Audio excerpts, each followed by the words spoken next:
क्या मोदी सरकार के आते, जैसे तीसरी बार मोदी सरकार आई है, क्या मोदी के शपथ लेते ही योगी आदित्यनाथ की कुर्सी जाने वाली है? क्या योगी आदित्यनाथ के अपने ही नेता योगी के खिलाफ हो गए हैं? क्या योगी का जो मंत्रिमंडल है वो योगी से नाराज है? क्या योगी के जो वफादार लोग हैं अब वो वफादार नहीं रहे? क्योंकि इस तरीके की चर्चाएं अब राजनीतिक जगत में चलने लगी हैं कि योगी की खिलाफत हो रही है, योगी की शिकायत की जा रही है, योगी के अपने नेता, अपना मंत्रिमंडल ही योगी के खिलाफ बयानबाजी कर रहा है, योगी की शिकायत कर रहा है। और केंद्रीय नेतृत्व तक ये बात पहुंच चुकी है कि योगी जी काम सही नहीं कर रहे हैं, योगी जी बात नहीं मान रहे हैं, योगी जी हमारी सुनते नहीं हैं, योगी जी का काम सही नहीं है। इस तरीके की बयानबाजी हो रही है और सूत्रों के हवाले से खबर है कि इस तरीके की शिकायत योगी की जा रही है।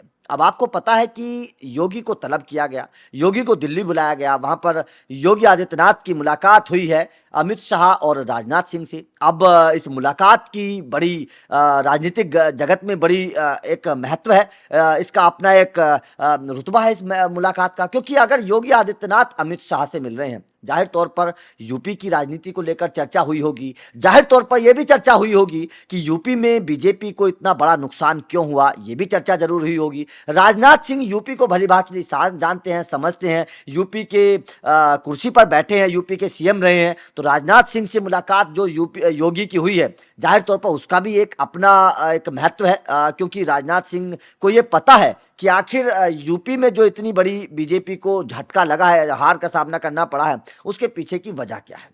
अब जो खबर है कि योगी के कुछ अपने नेता, अपने नेताओं में खबर ये आ रही है कि उप मुख्यमंत्री केशव प्रसाद मौर्य वो योगी से नाराज चल रहे हैं। खबर यह है कि योगी को की कुर्सी को लेकर, योगी के काम को लेकर, योगी के काम के तरीके को लेकर बीजेपी के कुछ अपने ही नेता नाराज हैं और बीजेपी के अपने ही नेता शिकायत कर रहे हैं कि जनाब कुछ भी कर दीजिए, लेकिन योगी जो है वो इस वक्त काम सही नहीं कर रहे हैं।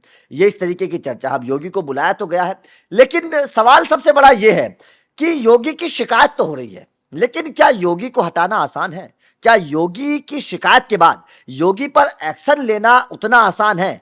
क्या योगी को हटाया जा सकता है? ये भी एक बहुत बड़ा सवाल है कि जिस यूपी के सीएम योगी हैं और लगातार यूपी में काम भी कर रहे हैं, कानून व्यवस्था की बेहतर की बात लगातार होती है, योगी का कामकाज करने का तरीका योगी यूपी के लोग पसंद भी करते हैं। मैं तो बोलता हूं कि देश के जो अलग अलग राज्य हैं वहां पर आप जाकर देखेंगे तो योगी के काम की तारीफ होती है। तो क्या इतने बेहतर काम के बावजूद जो एक फायर ब्रांड नेता की इमेज योगी की बनी हुई है, बीजेपी लगातार योगी के फायर ब्रांड नेता की को भुनाती आई है, रैलियों में योगी को भेजा जाता है और योगी जहां जाते हैं वहां का मतलब विनिंग परसेंटेज बहुत बेहतर रहता है, तो क्या ऐसे नेता को सीएम पद से उतार दिया जाएगा? क्या योगी को यूपी के मुख्यमंत्री पद से हटाकर किसी और को मुख्यमंत्री बना दिया जाएगा? क्या ये उतना आसान है जितना आसान समझा जा रहा है? और क्या योगी की शिकायत करने का कोई असर होगा? केंद्र से कोई एक्शन लिया जाएगा? यह सवाल इस वक्त है, क्योंकि योगी को हटाना उतना आसान है नहीं। योगी की छवि जिस तरीके की है और योगी के काम करने का तरीका जो है उसे देश के लोग पसंद करते हैं। कई राज्यों में योगी के मॉडल को अपनाया जा रहा है, कई राज्यों में योगी के काम करने के तरीके को पसंद किया जा रहा है। तो क्या योगी को हटाना उतना आसान है जितना समझा जा रहा है?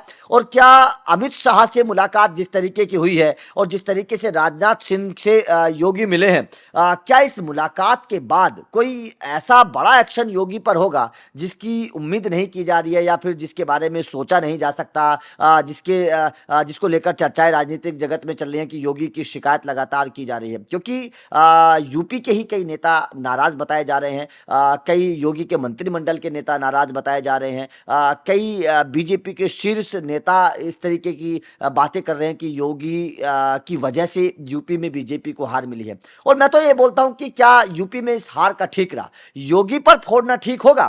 क्या केवल योगी ही इस हार की वजह है? जो बीजेपी को यूपी में झटका लगा है, क्या इसके हार की असली वजह योगी हैं? ये भी एक बहुत बड़ा सवाल है, क्योंकि खबरें इस तरीके की भी हैं कि योगी ने केंद्रीय नेतृत्व को अपने नाम भेजे थे, अपनी एक लिस्ट भेजी थी कि योगी को पता था कि कुछ सीटों पर एंटी कंबेंसी है। योगी जानते थे कि कुछ सीटों पर बीजेपी के लिए खतरा पैदा हो सकता है, इसलिए योगी ने अपने कुछ नाम भेजे थे सेंटर में। लेकिन केंद्रीय नेतृत्व ने वो नाम योगी के माने नहीं थे, उस लिस्ट पर गौर फरमाया नहीं था, और उसका असर देखने को मिला है कि यूपी में बीजेपी को बड़ा झटका लगा।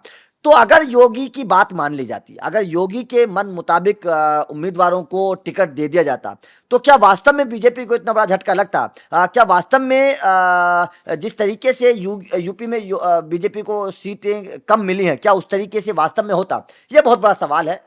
तो क्या इसी वजह से योगी को बुलाया गया है कि जनाब आप यूपी की हार की जिम्मेदारी लीजिए? और क्या वास्तव में योगी को यूपी की हार की जिम्मेदारी लेना होगी, मतलब लेनी चाहिए? क्या योगी ही यूपी की हार के असली गुनहगार हैं? ये बहुत बड़ा सवाल इस वक्त खड़ा हो रहा है।